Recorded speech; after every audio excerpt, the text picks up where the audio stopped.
Si par exemple vous mettez à jouer le film Jésus et que vous vous trouvez par exemple au Nigeria, n'est-ce pas, à Ibadan, dans ce voisinage-là, alors vous allez, les acteurs seront majoritairement noirs parce que ce sont les gens que vous avez sous la main. De la même façon, celui qui joue le film Jésus en Europe, les acteurs seront blancs, Jésus sera blanc parce que ce sont les acteurs-là qu'il a sous la main. Mais c'est comme si certaines personnes se plaignent et se disent, bon voilà, il fallait qu'au moment de jouer le film Jésus, que le réalisateur, le producteur, tout ce beau monde aille chercher des acteurs en Afrique ou je ne sais pas où, ou bien même dans les communautés noires qui sont ici, pour que absolument ils viennent jouer le rôle de Jésus, pour que nous puissions donc dire que ces gens n'ont pas voulu nous dominer et tout le reste. Non. La question à laquelle nous voulons répondre aujourd'hui par rapport à ce même débat, c'est la question de savoir comment est-ce que Jésus est devenu tout blanc. Comment est-ce que Jésus est devenu tout blanc?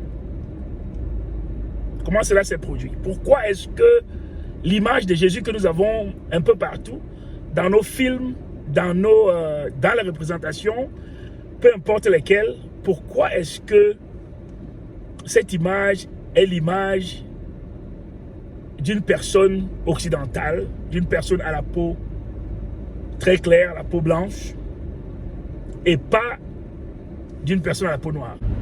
J'avais dit dans la première vidéo que nous sommes habitués à un Jésus occidental, un Jésus blanc, et que nous ne sommes pas habitués à un Jésus de peau noire. Et j'avais posé la question de savoir qu'en serait-il donc si Jésus revenait et qu'il était tout noir?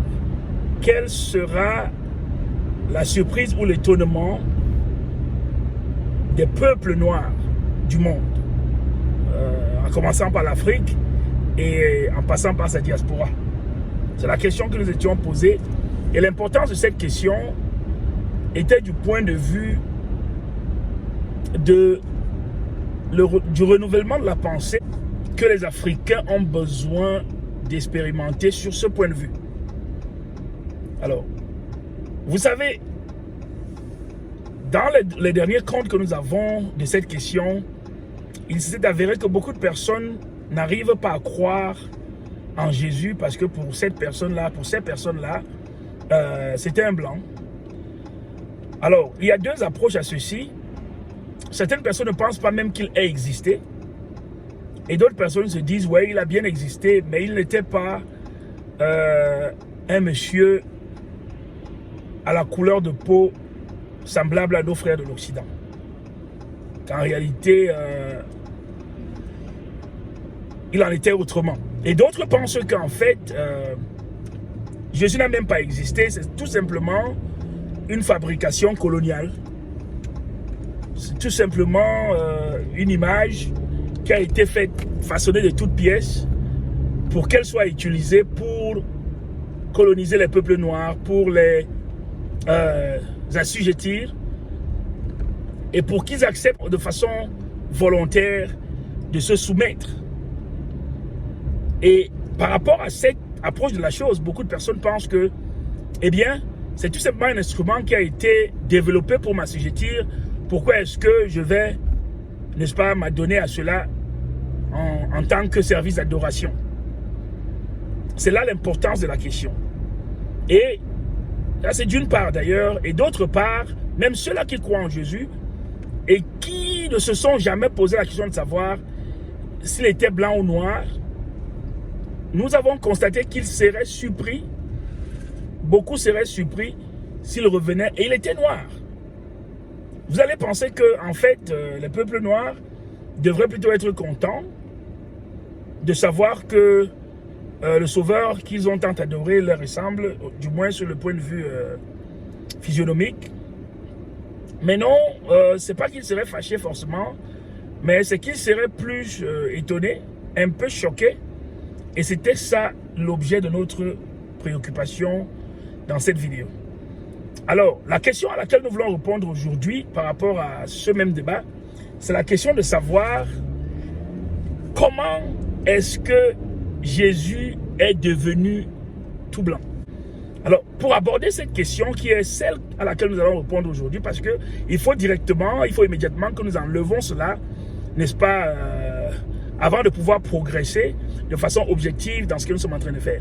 Donc, comment est-ce que nous sommes arrivés à avoir un Jésus blanc prédominant, ou du moins le Jésus noir complètement absent des images, des imageries religieuses et des films, des photos, des représentations et de tout et tout. Comment est-ce que nous en sommes arrivés là?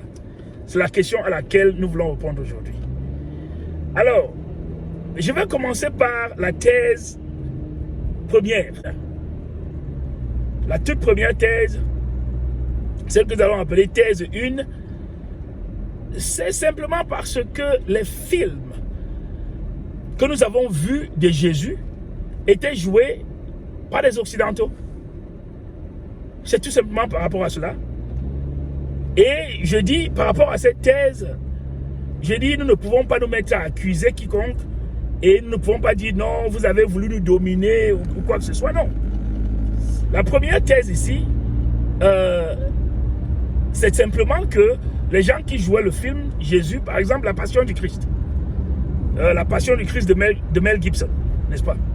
Alors, qu'est-ce que vous auriez souhaité, franchement? Parlons-en. À quoi est-ce que vous vous attendiez? Que lorsque Mel Gibson écrit son film sur la Passion du Christ, et que lorsqu'il se met à vouloir le faire jouer, à chercher ses acteurs, je ne sais même pas comment ça se passe, c'est lui qui cherche les acteurs, ou bien il trouve un producteur qui cherche ses acteurs, je ne sais pas comment ça se passe. Alors, lorsque Mel Gibson donc écrit le film, et que son producteur cherche des acteurs et tout le reste, vous vouliez qu'ils viennent les chercher dans votre village? Non. Il ne va pas venir chercher les acteurs dans votre village. Et s'il ne les cherche pas dans votre village, il y a de fortes chances que ces acteurs, et parmi tant d'autres, celui jouant le rôle de Jésus, il y a de fortes chances, sans toutefois avoir eu une intention coloniale ou quoi que ce soit, une intention de dominer quiconque, il est tout simplement de fortes chances que cet acteur qui jouera le rôle de Jésus, ou bien ceux qui joueraient le rôle des disciples, soient des personnes à la couleur de peau blanche, parce que Mel Gibson lui-même qui veut réaliser son film sur la Passion de Jésus est blanc. Et les gens qu'il connaît, les gens dont il a entouré pour jouer ces rôles-là sont des personnes blanches. Bon, ça, c'est pris des têtes, hein, Mel Gibson. Mais je vais dire les films les plus anciens que nous avons vus de Jésus. Moi, c'est comme ça que je commence l'analyse. Donc, je ne commence pas l'analyse en accusant qui que ce soit que, bon, voilà, pourquoi tu as joué un film et le Jésus dedans est blanc. Et nous, maintenant, les peuples noirs, on se plaint à gauche et à droite. On dit, bon, voilà pourquoi Jésus est représenté de façon blanche. Tout simplement parce que ceux qui ont joué les films que tu as vus, ceux qui ont fait les peintures que tu as vues, c'était des personnes blanches. C'est pour cela que c'est blanc. Si c'était des noirs qui avaient fait cela, ces peintures, il y a de fortes chances que ça aussi était un Jésus noir. Si c'est eux qui avaient joué le film, je vais prendre un exemple. Si par exemple vous mettez à jouer le film Jésus et que vous vous trouvez par exemple au Nigeria, n'est-ce pas, à Ibadan, dans ce voisinage-là, alors vous allez, les acteurs seront majoritairement noirs parce que ce sont les gens que vous avez sous la main. De la même façon, celui qui joue le film Jésus en Europe, les acteurs seront blancs, Jésus sera blanc parce que ce sont les acteurs-là qu'il a sous la main. Mais c'est comme si certaines personnes se plaignent et se disent, bon voilà, il fallait qu'au moment de jouer le film Jésus, que le réalisateur, le producteur, tout ce beau monde aille chercher des acteurs en Afrique ou je ne sais pas où, ou bien même dans les communautés noires qui sont ici, pour que absolument ils viennent jouer le rôle de Jésus, pour que nous puissions donc dire que ces gens n'ont pas voulu nous dominer et tout le reste. Non, ces gens ne peuvent pas faire cela. Ils ne peuvent pas faire cela. Qu'à l'occasion de jouer ces rôles, ils doivent forcément aller chercher des acteurs noirs. Donc il faut aussi comprendre ça. Maintenant, quand cela est compris, nous pouvons donc maintenant partir sur une autre note. Dans cette autre note, nous devons reconnaître que, voilà, non seulement les gens qui jouent sont de l'Occident, il est aussi fort possible que quand même, ils aient pu avoir accès à ces acteurs-là et qu'ils aient mis dans les films. Vous avez vu, nous avons vu certains films où, n'est-ce pas, tout le monde était de couleur de peau claire, mais quand il est arrivé au rôle de Judas, ou bien au rôle du diable, on a quand même pu trouver rapidement un noir pour venir jouer ce film. Ça, c'est le deuxième aspect que je veux souligner. Donc, voilà le cadre dans lequel on peut commencer un procès d'intention et avec raison. Si on faisait le procès d'intention dans ce cas, je dirais c'est avec raison. C'est-à-dire que vous avez donc fait votre film. Je comprends donc que tout ce que vous aviez sous la main, ce sont des acteurs de peau claire. Ce sont des hommes de peau claire, des femmes de peau claire.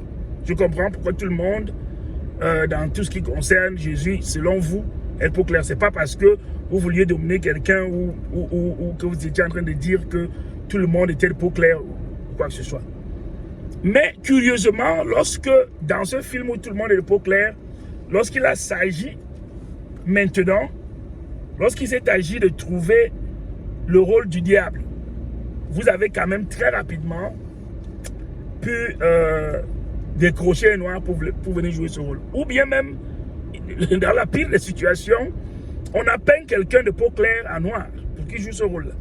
On l'a fait devenir noir. Donc là, je comprends l'accusation. C'est-à-dire que de façon intentionnée, ces personnes sont en train de prétendre que le mal est noir et le bien est blanc.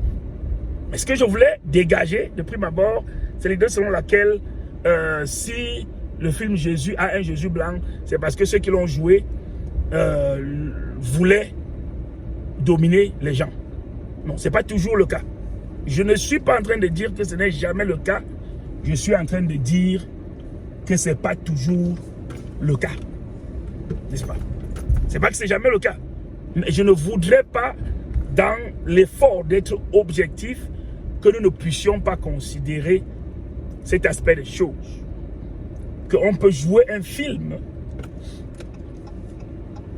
et les acteurs qu'on a sous la main sont d'une couleur de peau, ci ou cela. Prenons par exemple les films nigérians, que certaines de nos populations aujourd'hui regardent très bien. Alors, vous voulez que si quelqu'un commence à voir les films nigérians en France ou bien en Angleterre ou je ne sais pas moi où, dans une communauté purement blanche, vous êtes en train de me dire que ces gens devraient se plaindre de dire que si les Nigérians font les films et que les acteurs importants sont de peau noire, vous voulez me dire que les gens qui les voient, les gens qui visionnent ces films en Europe, devraient maintenant se plaindre que c'est par tentative de domination que ces gens sont noirs? Non. Non. Si les Nigérians maintenant se mettent à jouer le film Jésus, il est fort possible que ce soit un Jésus noir. Donc si nous avons balayé ce point, si nous pouvons nous accorder là-dessus, passons au second point. Passons à un tout autre aspect. Et quel est cet aspect-là? Maintenant, nous allons passer à un aspect où, comme je l'ai dit tantôt, les gens ont quand même pu trouver un noir qui va jouer le mauvais rôle, qui va jouer le rôle du diable. C'est taquin. C'est définitivement taquin et puis ça a le flair de la mauvaise intention. Cela est clair. N'est-ce pas? C'est taquin, ça a le flair de la mauvaise intention. Personne ne peut en discuter. Donc,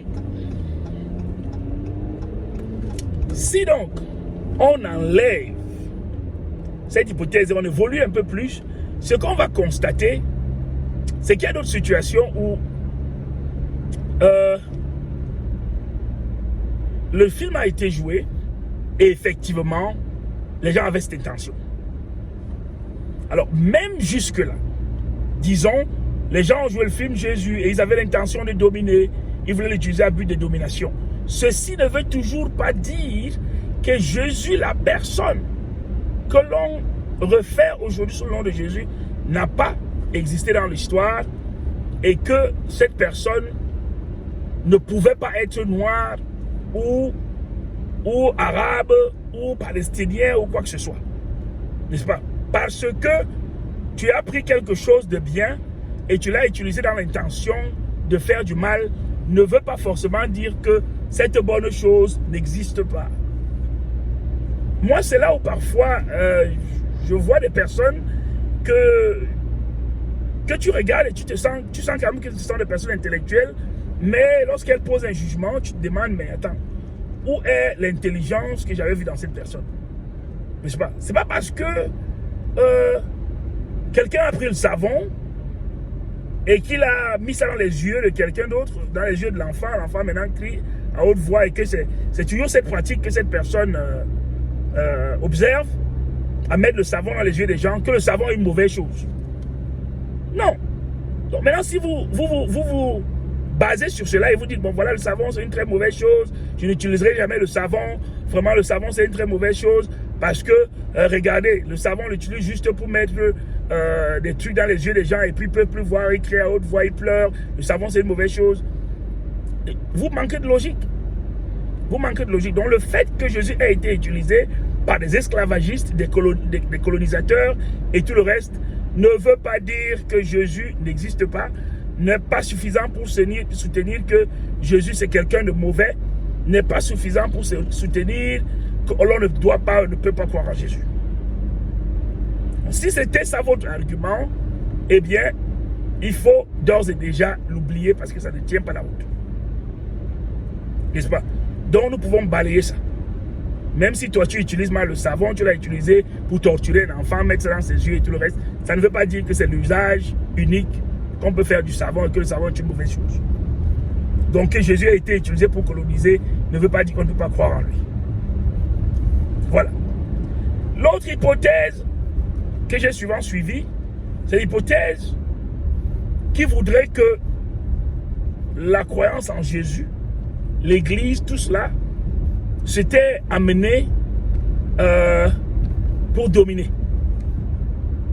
Bon, si quelqu'un voudrait, c'est-à-dire qu'on dit dans nos pays, on dit que lorsque quelqu'un voudrait tuer son chien, il l'accuse de toutes les maladies. Si tu vas tuer ton chien, tu l'accuses de toutes les maladies, il a la gale, il fait pas ci, il a fait cela et tout le reste.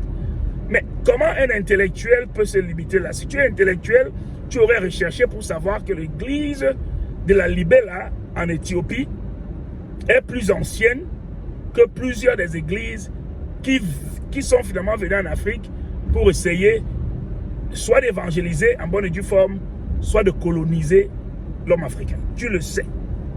Si tu as quelques morceaux d'intellect. Et si cela ne te suffit pas, tu dis bon, ça c'est pas suffisant. Moi, je te suggère que dans la Bible elle-même, il est mentionné l'eunuque éthiopien qui a été évangélisé, à qui l'évangile a été prêché par un des apôtres de Jésus lui-même au tout premier siècle. Au tout premier siècle. Donc, voilà encore un autre exemple pour dire non. L'évangile qui est arrivé en Afrique n'est pas arrivé par la vertu d'un esclavagiste. Pas du tout. Ce n'est pas les esclavagistes qui nous apportent l'évangile. La Bible te démontre par A plus B que l'Afrique, l'évangile est arrivé à l'Afrique bien avant que cela ne puisse arriver à beaucoup d'autres endroits. Et ce serait même un grand débat quant à savoir où est-ce que l'évangile est d'abord arrivé. Est-ce en Afrique ou en Europe? D'abord. Bon, les Romains ont été en contact avec l'évangile puisque pendant le vécu de Jésus sur la terre, la Rome domine dans la Judée. Donc forcément, les Romains, ils ont été en contact et nous savons quand on dit Romain, bon, là-bas c'était quand même en Europe, n'est-ce pas? Empire de Rome, là-bas c'est en Europe, même comme ça s'est étendu sur toute la terre. Donc ils ont été en contact avec l'évangile. Mais est-ce que c'était avant les Africains? Jésus se cache en Égypte. Tu ne peux pas te cacher à un endroit, où tu es un singleton. C'est-à-dire que on prend donc, on prend donc quelque chose, je prends un exemple, on prend une bille, une grosse bille, vraiment grosse, vous savez quand on joue aux billes, il y avait les grosses billes, les petites, on prend une toute grosse bille, vraiment avec des rouges, des bleus foncés dedans, et tout, et on l'aligne parmi des petits cailloux. On pense qu'on a caché la bille. Non, c'est pas possible, on n'est pas en train de cacher la bille. Comment on pouvait cacher Jésus au milieu des gens qui ne lui ressemblent du tout pas? Et on estime qu'on est en train de le cacher. S'il était tellement différent des Égyptiens de l'époque, pourquoi est-ce que Dieu lui a dit d'aller se cacher là-bas? Donc, pendant que tu développes que les Égyptiens de cette époque étaient bel et bien des personnes noires, tu es en train de dire indirectement que la couleur de peau de Jésus n'était pas loin d'être noire. Ou bien tu es en train d'affirmer qu'elle était noire si pour se cacher, on a trouvé qu'il se cacherait bien sur ce territoire. Et tu es aussi en train de dire indirectement que les Juifs, le peuple juif, avait une peau semblable à celle-là. N'est-ce pas? Si les Juifs pouvaient venir se cacher là-bas. Donc, pour le moment, on va s'arrêter là, aujourd'hui. Et je voulais voir vos commentaires, je voulais suivre ce que vous avez à dire à ce propos, pour dire, j'ai essayé de balayer, que de façon objective, les gens peuvent, comment dire, les gens peuvent avoir un Jésus blanc sans toutefois que ce soit un sujet à but de s'attaquer à quiconque. Mais aussi, on peut le faire pour la domination. Mais je dis, pour l'un ou l'autre cas, cela ne justifie pas que toi, tu ne crois pas en Jésus, ou bien que toi, tu me dises que dans Jésus, on ne doit pas croire en Jésus parce qu'il était blanc, il est sorti blanc dans le film. Ce n'est pas objectif, ce n'est pas logique, ça ne tient pas debout. Vous savez, la croyance n'est pas l'abrutissement. Il y a un peu de logique, la foi est basée sur des faits. Donc, dites-moi ce que vous pensez dans les commentaires, dites-moi ici en bas. Et si tu ne t'es pas encore souscrit, si tu n'as pas encore souscrit à notre chaîne YouTube, s'il te plaît, vas-y, souscris. Et fais ton commentaire sur Facebook, fais ton commentaire sur YouTube. Et on se voit à la prochaine vidéo. Merci, bye bye.